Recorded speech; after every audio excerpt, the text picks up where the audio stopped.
Hey guys, welcome back. It's been a couple years, but we wanted to pop in and do a little video kind of reflecting back on our time in the program and thinking a little bit about like some advice we would give to kind of ourselves in that time and just reflecting back on it. So a little recap on what I did in the program. I was in the program for like 6 or 7 years. I got my spots.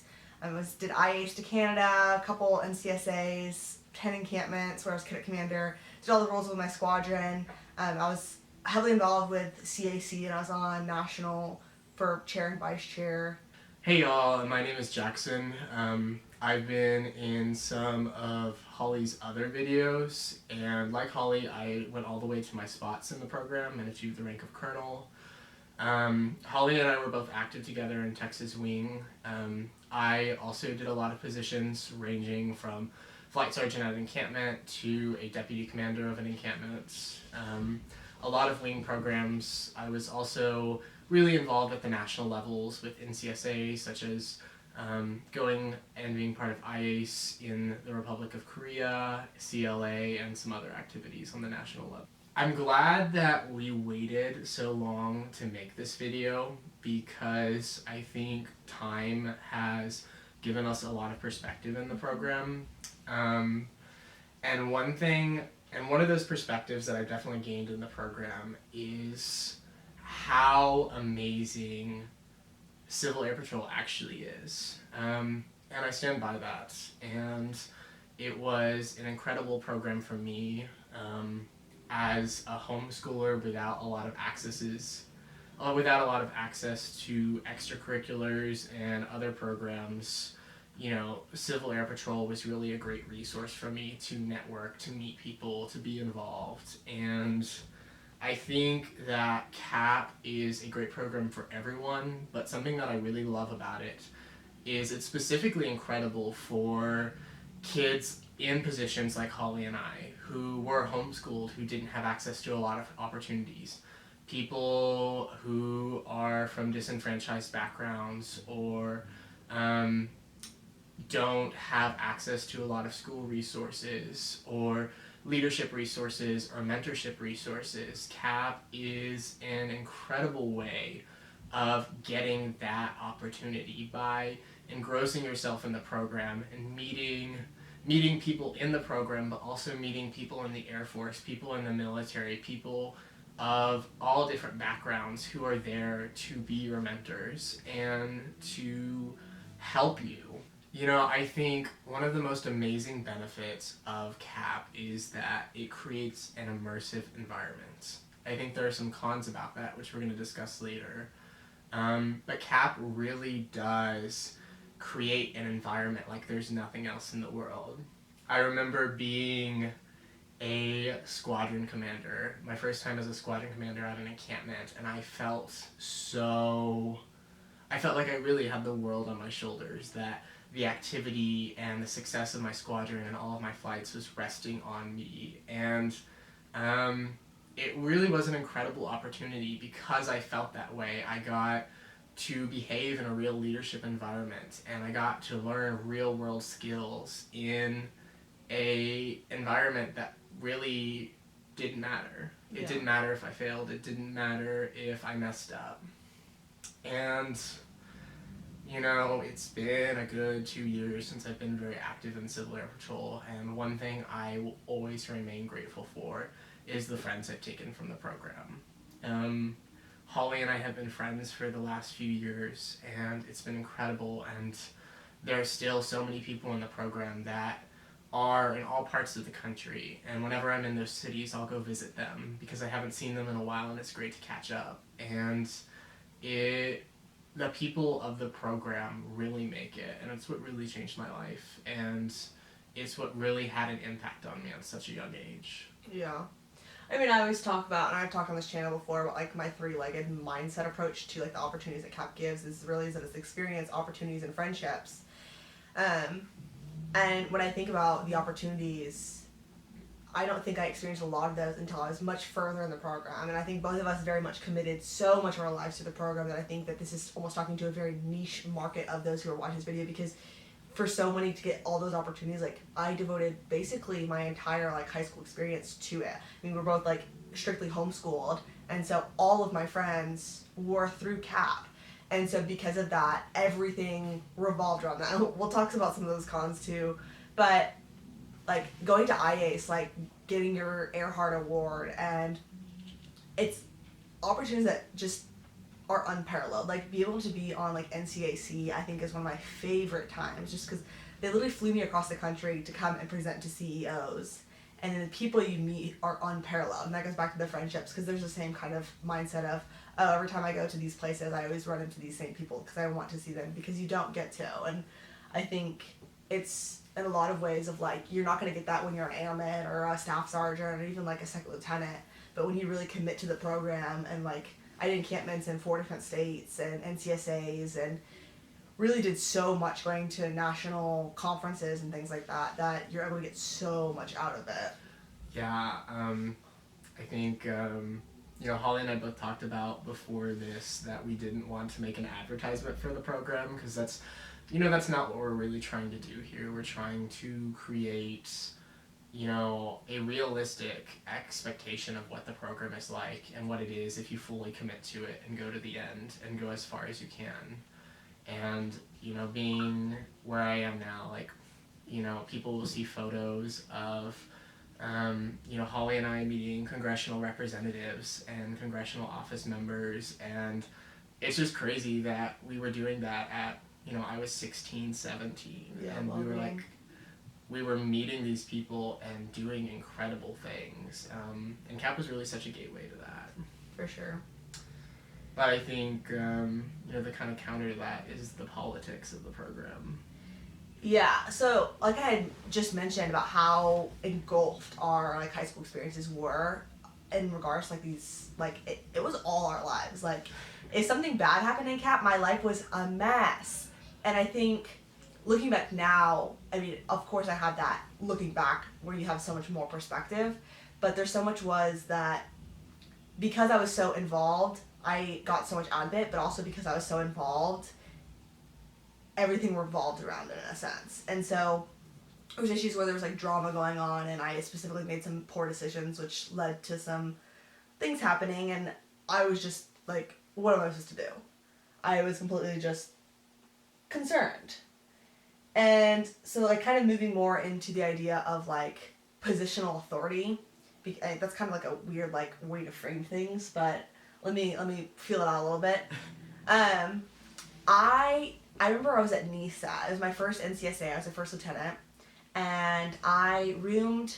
Everyone's like kind of in a big bay, and I was like one of the first people there. And the person next to me was a cadet captain. I remember being so scared of them. And this to me like seems so funny because like I ended up becoming like a spots cadet and blah blah blah. Went on to be like do a lot of like bigger things than a single NISA. But I remember being so scared to talk to her because CAP gives you such an inflated like hierarchical system. So anyone above you is you have to salute them and give them respect, and same with senior members, it's you give them respect and it's based on that. And I took it so seriously that this captain, who was like, I mean, one rank away from me, I mean, throw a couple months in there, and that was me, and I was so scared. This continued. I'd literally be a lieutenant colonel, and I was scared of spots cadets, and I mean, the national commander like knew me by name, and every time I had to talk to him, I was like, oh my gosh, I have to go talk to him. And I think a lot of that is because of that like positional confidence, and I see this kind of play out in like my world today. And I think it's so funny because in the real world, like everyone's just people. Everyone is just like, I could be the cadet commander of encampment, and I would be talking to an airman, like walking to the bathroom or doing something, and they're like, oh my goodness, they're like worshiping like a spots cadet. They've never seen one before. And that gave me such an ego, and I think a lot of that led to some poor decisions down the road, because all of a sudden it's like, oh, you know what you're doing. And yeah, I did know what I was doing most of the time, but also not at all. No, absolutely. I can totally relate to that idea of having an inflated idea of who you are, an inflated idea of the importance. I remember, around the time I stopped CAP, I was applying to be the cadet commander of a Texas wing encampment. And, there were a lot of political things going on in the program at the time. And, whether it was the politics or, I just wasn't ready for the position, I didn't end up getting it. And I remember I just thought it was the end of the world. Like, Holly can vouch for me of, like, I was to the point of crying. Like, I was really upset about it. I was angry at so many of the people who had been my mentors in the program. And, that was kind of what pushed me away from the program. And part of it was my own immaturity, but I think that, CAP suffers from what the whole world suffers from, and it's ego. And I think I certainly have an ego, Holly certainly had an ego, and there are a lot of people in the program, cadets and senior members alike, who have egos. Because when you have this program that's volunteer and people are doing this of their free will, like, no one does something for no reason. There's some sort of intrinsic or extrinsic reward. And, I think there were a lot of people in the program who were doing it because they liked that idea you were talking about, of positional authority, and they liked that, you can literally be a loser who lives in your mom's basement, and if you're a lieutenant colonel, cadet, or senior member in the program, like, you come out and everyone respects you and everyone thinks you're an amazing person. I'm sure this happened to you, but, like, do you remember what it was like to come home from encampments when you felt like you were on top of the world? Oh my goodness. I was like cadet commander, I was spots cadet, I'm like 17, and I come home, or like there, I'm making all the decisions. People come to me, I have 300 people underneath me going, oh, what are we doing? What's the schedule? How does this go? Running meetings, making decisions, planning New Year's Eve party, like doing whatever I want to do. Like, I say it happens. And then you come home and it's do the dishes, vacuum the floor, go pick up your brother from school.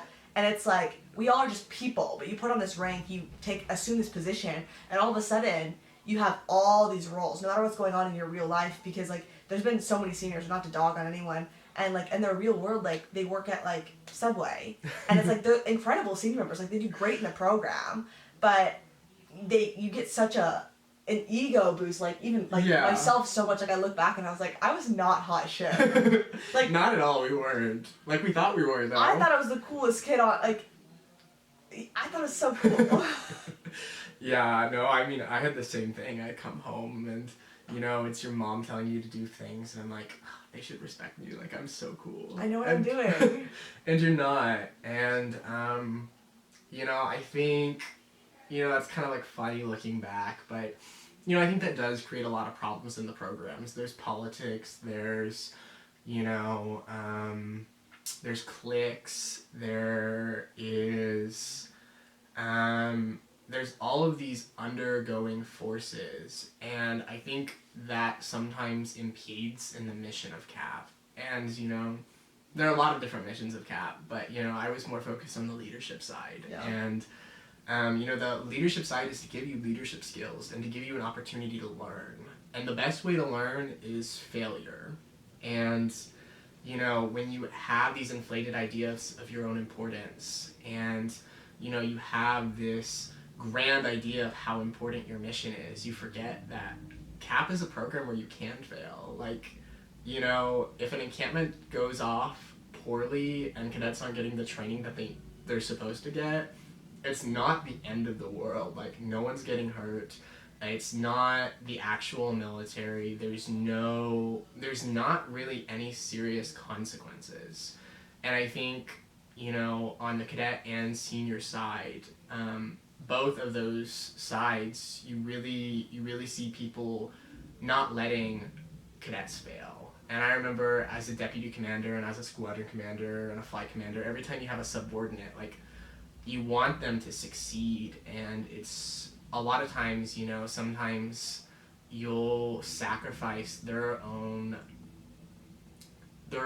ability to learn. Yeah, so I think that's something that the program really suffers from is, when you have these inflated ideas of how important it is, you don't give people the opportunity to fail. And without failure, you can't learn. Yeah. Something that also kind of burned me out from the program, while we're talking about negative sides, there were so many cadets and senior members that I really looked up to, people that I thought were so cool. And, you know, some of it was because of their higher ranks or grades, but, you know, really cool people with really great values and ethics and that I looked up to. And throughout my time in the program, like as I went further, I saw a lot of people leaving, a lot of senior members that I really admired left the program because they were fed up with the politics and the putting up with people's egos. And a lot of my friends and mentors on the cadet side of the program simply just left before they aged out, and not because they didn't like the program and they were done with it, but more because it was exhausting. You know, some people I knew applied for leadership positions and wouldn't get them because of politics. And you know, that's a really frustrating thing. And I think on my side it was really frustrating because suddenly I felt so alone because the community I built in CAP, like, so many of them were left and fed up. Well, for so long, I think especially like in those like middle ranks of like lower officership, upper like NCO, was like coming to activities to see your friends, and then once that's gone, it's like, why am I here? Because I mean, we talk about everyone is here for a reason. Yeah, exactly. Okay, so we kind of talked. That kind of was our idea of like the cons of the program, kind of talking about like getting, I talked about like positional authority and how that gives you an inflated like ego and idea of like who you are, not only on the cadet side but also on the senior side, and how that plays into the roles of different positions and how like it works with human interactions and just like why people stay in the program. And that's like the inflated value of yourself based on the program. So then you can kind of see how like someone's immaturity in a sense of like we really are just a bunch of teenagers in a place where it's great to fail, which is one of the pros, but also like you're wearing this rank on your collar, which really doesn't mean a lot. Like it means you took a leadership test. Like what you are like in the program is like it's fake, like in a sense. Like you tell some like explaining like what you were in CAP, it's like, oh, I was a cadet colonel, like, but that means nothing. So it's interesting to like just kind of like view that in a place where like I was like leaving high school and entering college in this place where I was like, oh wow, I'm so like cool, like I'm such a hot shot. And then into this world where I'm in college, I'm a freshman, I'm back at the bottom, all of a sudden like no one knows. Like in high school I was so surrounded by everyone, all my friends, like all my extracurriculars were CAP, where it was like, oh, you're the cool kid. And then to this back at the bottom where I have nothing of importance or anything cool. Yeah. And then there's like the ego and power that we kind of talked about, and then the great opportunity to fail, which I think is sometimes overlooked because people don't give that to cadets, even though it's a cadet-run program when you're on like the cadet side. And then the inflated importance and like ideals of like trying to make everything perfect instead of giving people the opportunity to fail. Yeah, absolutely. And you know, I think that's kind of a good transition point into, you know, why people remain in the program. And, you know, we all did it for different reasons. You know, there was a lot of reasons on my part, you know, that feeling of that I was on top of the world and that I was making a difference, and that, you know, I was actually able to have an impact on people my age and people younger than me and even some people older than me. Yeah. And that's something really cool to do at 14, 15, 16, like, really cool. But, you know, we kind of covered it, but I think CAP isn't the real world. CAP is CAP. Civil Air Patrol is Civil Air Patrol. And, you know, I think it's a great way to learn and to develop leadership skills and to make a difference, but I really think it's important to have boundaries of what that is, and I don't think I did. I did not at all. Yeah, and I think there were a lot of people I knew who went until 21 and then they aged out and went straight to senior members and got involved, and I don't think I have anything negative to say about that. Because you know, it's an important program and you should stay involved as much as you want to stay involved. But I think it's really important when you're in it to remind yourself of that and to give yourself little pep talks of this is only, you know, it's only one extracurricular, it's only one program, and you know, your goal should be to develop yourself and have that personal growth in the program so that you can accomplish the things you want to in life, and you can go be a phenomenal person and take these leadership skills and take these experiences and take these connections and do what you want with your life. Well, I think that's such a valid point, because like in times where like I hated the program, I was getting passed over for leadership positions, even like things happening with the squadron and in the wing level, like there's just several different things where I was just so like frustrated and so angry at the program. And instead of like looking other places or trying to get involved other places, I continue to just pour into the program, which I'm both so grateful for because I continue to do more and more cool things and whatever. But also, if the goal for being in the program is to get experience like the military or to set yourself up to go fly or do whatever, there's so many other ways to get that personal development and personal growth. Because in no way am I advertising, oh yeah, leave the program when it gets hard. But I'm also saying, hey, it's not your life. Like, not to hate on people who like make like TikToks, because like I obviously started a YouTube channel about this whole program, but like I think that's a perfect example of like people making TikToks of like Call me out. they're like you. they're like a staff sergeant like making these videos about like being in the military, and it's like, okay, yeah, you're in a military-esque program, and like they're like wearing this uniform, and I find it both like cute and like funny, because it's like I have the perspective now to be like, okay, you're not really in the military, you're 14, you're a staff sergeant.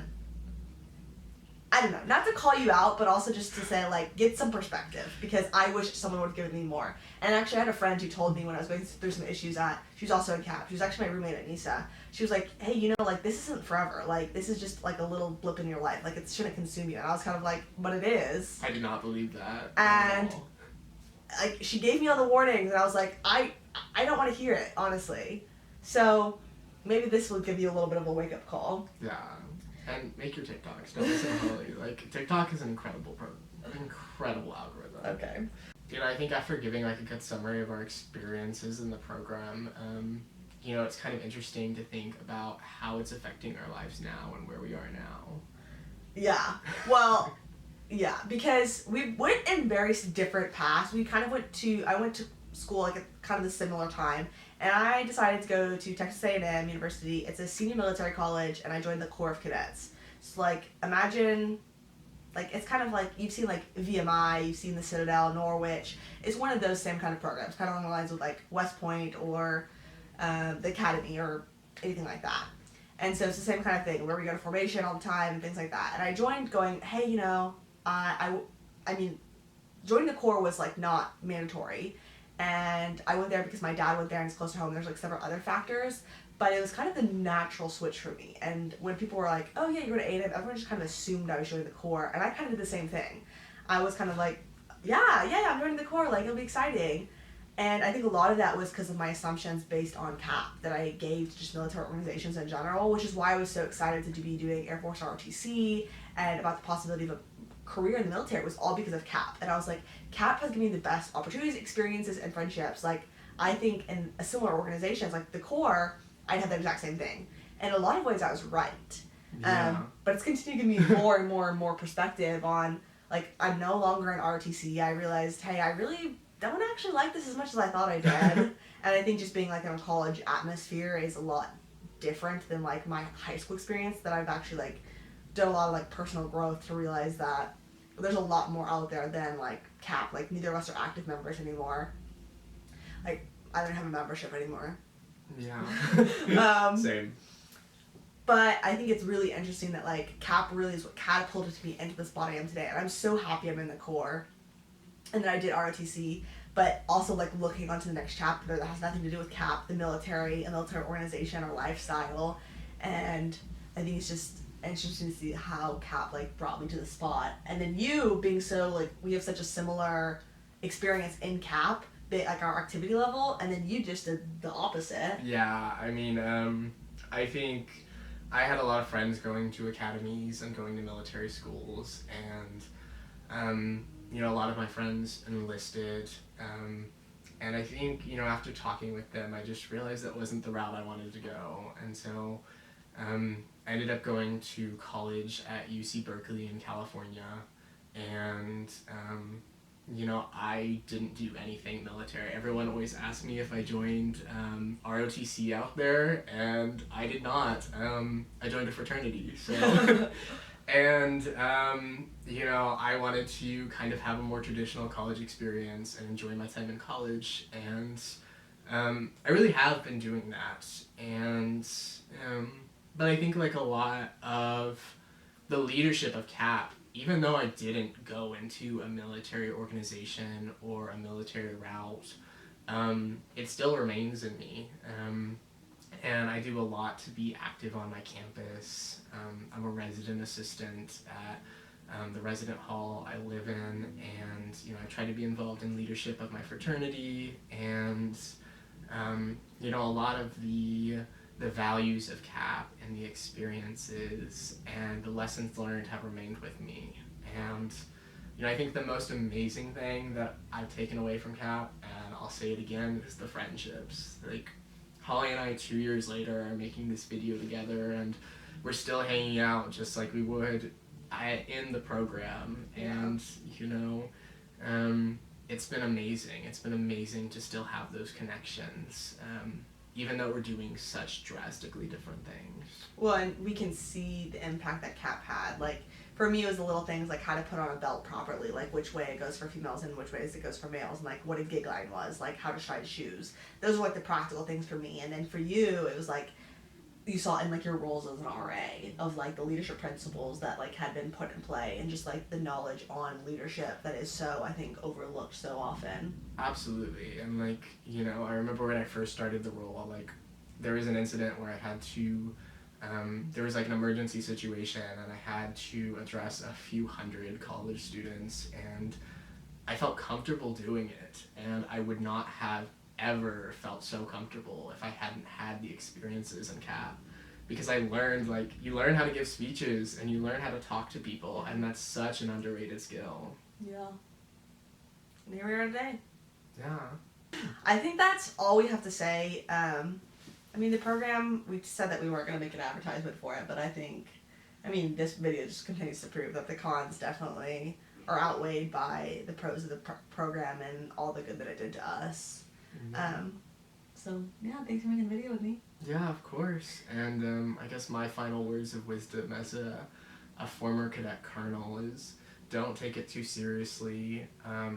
Make friends. I think a lot of times it's really easy to get to focus on the positions and focus on you know, influencing the cadets and your job, but make good friends because they stick with you. Yeah. Should we restart the whole scene? If you want to see any more videos that are kind of like this or that include Jackson, I'll link them down below. Yeah, thanks for watching. Oh, yeah, and if you comment down below, it might take me like a couple years to maybe respond to them, but maybe we'll make like a regular thing of responding to comments, because I know sometimes you'll have some interesting questions. So. I'll bully you into doing it. Thanks, guys. Bye. We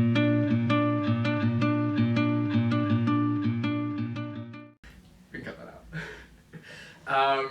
Yeah, but I think, yeah, it's been really good. I think that was all I was going to say. Yeah, thanks for letting me be part of it.